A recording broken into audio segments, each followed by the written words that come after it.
आशीर्वाद। आज अभी पता चला सीता नवमी का पर्व है। पावन धरती पताल को मैं नमन करती हूँ। भाई आनंद जी के शब्दों से भाव विभल हूँ। इतना मैं डिजर्व नहीं करती जितना उन्होंने बोला है। मैं आपको धन्यवाद देती हूँ भैया। भाइयों बहनों, ये साधारण चुनाव नहीं है। हमें इस चुनाव में ये तय करना है कि भारत की दिशा क्या होगी आने वाले दिनों में।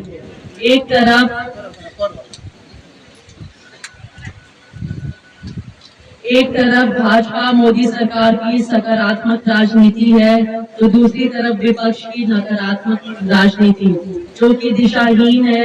मोदी हटाओ के अलावा उनके पास कोई मुद्दा ही नहीं है। जैसे देश में एक ही समस्या है मोदी जी, उसके अलावा देश में कोई समस्या रह ही नहीं गई है। तो हमें सचेत रहना है, हमें ध्यान देना है कि हमारा वोट बड़ा कीमती है, हमारा वोट कहाँ पड़े। मोदी जी के बारे में मैं क्या कहूँ, उन्होंने अपना सारा जीवन देश के लिए न्यौछावर कर दिया, तन मन धन से लगे हुए हैं। बहनों, आपका एक वोट भारत की सभ्यता और संस्कृति को बचाने के लिए होगा। आपका एक वोट भारत को 2047 में आजादी के 100 साल के बाद एक विकसित देश बनाने के लिए होगा। आपका एक वोट उन लोगों के लिए होगा जिन्होंने 500 वर्षों की लंबी प्रतीक्षा के बाद हमारे रामलला को मंदिर में प्रतिष्ठित करा दिया। जैसा कि मोदी जी बार बार कहते हैं, सबका साथ, सबका प्रयास, सबका विकास। हम सब वर्ग के लोग यहाँ पे मौजूद हैं। वर्ग अलग अलग है, हमारी एक पहचान है कि हम भारतीय हैं, हम राष्ट्रवादी हैं। अपने देश पे हम कोई भी आंच नहीं आने देंगे। मोदी जी का सपना है देश को विकसित करने का। देश को जितने सारे बहुत सारी शक्तियां हैं जो देश को कमजोर करना चाहती हैं सत्ता के लोभ में, हमें उससे सतर्क रहना है। बहनों, मैं आपसे यही निवेदन करती हूँ, हमारे प्रधान मोदी जी ने बड़ी उनकी समझदारी तो देखिए, उनको पता है शक्ति होती है नारी के अंदर। अगर हमको देश को विकसित करना तो हमें पहले नारियों को, महिलाओं को आगे बढ़ाना होगा। इसीलिए उनके तमाम योजनाओं में नारी हमेशा आगे रही है। अगर चाहे उज्ज्वला योजना हो, आयुष्मान कार्ड बनाना हो, आवास हो, अगर आप महिला के नाम पे तो उसको प्राथमिकता दी जाती है। सुमंगल योजना हो, सुकन्या योजना हो, तमाम योजनाएं, इज्जत कर हो, करोड़पति बेटी लगने आने वाला है, तमाम योजनाएं महिलाओं के नाम पे है, उनकी उन्नति के लिए है। महिलाओं के अलावा उन्होंने ध्यान दिया युवा वर्ग पे, क्यों हमारे भारत देश में सबसे ज्यादा युवाओं की संख्या है पूरे विश्व भर में। तो हमारा भविष्य, हमारे देश का भविष्य युवाओं के हाथ में है। अगर हम अपने युवाओं को सशक्त करते हैं तो हमको अपना देश विकसित करने में ज्यादा परेशानी नहीं होगी। मोदी जी को पता है कि हमारे किसान जो हमारे लिए अन्न पैदा करते हैं, उनको उन्होंने बहुत सशक्त किया है। उनके लिए किसान सम्मान की योजना, उसकी राशि और बढ़ा दी गई है आने वाले वर्षों में, और उसको ठोस किया जाएगा ताकि हमारे किसान भाई खुशहाल रह सके, ये देश खुशहाल हो सके। मैं आप लोगों से यही अपील करती हूँ कि आप लोगों के स्नेह और आशीर्वाद से और हमारे प्रधानमंत्री जी के विश्वास से नीरज शेखर जी को 72वीं लोकसभा बलिया से भाजपा प्रत्याशी बनाया गया है। जैसा कि भैया ने खुद ही बता दिया, मैं अपने मुंह से क्या कहूँ, 17 वर्षों से सक्रिय राजनीति में है। उसके पहले पिताजी के साथ पद यात्रा हो, कार यात्रा हो, देश भर में भ्रमण करते रहे। उन्हें लोगों की समस्याओं के बारे में पता है।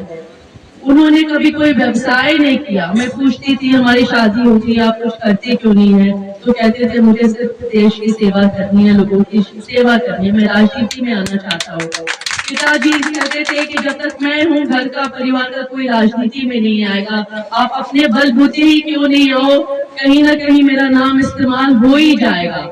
तो पिताजी के जाने के बाद नीरज जी राजनीति में आए। उनका एक ही, मैं ईमानदारी से कहती हूँ, एक ही लक्ष्य है, लोगों की सेवा करना। मैं कभी कभी मुझे परेशानी भी होती थी लेकिन जब मैंने यहाँ आके देखा तो मुझे लगा अपने समय का सदुपयोग इससे ज्यादा और नहीं हो सकता। तो मैं भी चुप हो गई और उनके साथ मैं भी हूँ, जितना भी हो सकेगा मैं आप सब लोगों की सेवा करूंगी। आपके बेटे हैं, आपके भाई हैं, आप अपनी जिम्मेदारी उन्हें दें। मैं उनकी तरफ से वादा करती हूँ, आपका बेटा, आपका भाई एक पैर पे खड़े होके आप लोगों की तन मन धन से सेवा करता रहेगा। नीरज सखर जिंदाबाद, जिंदाबाद, जिंदाबाद। नीरज सखर जिंदाबाद, जिंदाबाद, जिंदाबाद। केंद्र में भाजपा सरकार है, हमारे राज्य में भाजपा सरकार है। बलिया से अगर हमारे सांसद भाजपा के होते हैं तो हमारा क्षेत्र मुख्य धारा में आ जाएगा। डबल इंजन की जगह ट्रिपल तीन इंजन से हमारे क्षेत्र का विकास होगा। दुगनी तिगनी रफ्तार से सारे काम हो। योगी जी और मोदी जी से कह के हमारी समस्याओं का जल्दी समाधान होता रहेगा। तो मैं यही कहती हूँ बहनों आप लोगों से कि आप लोग अब सोचे समझे हमारे देश हित में क्या ठीक है क्या नहीं है।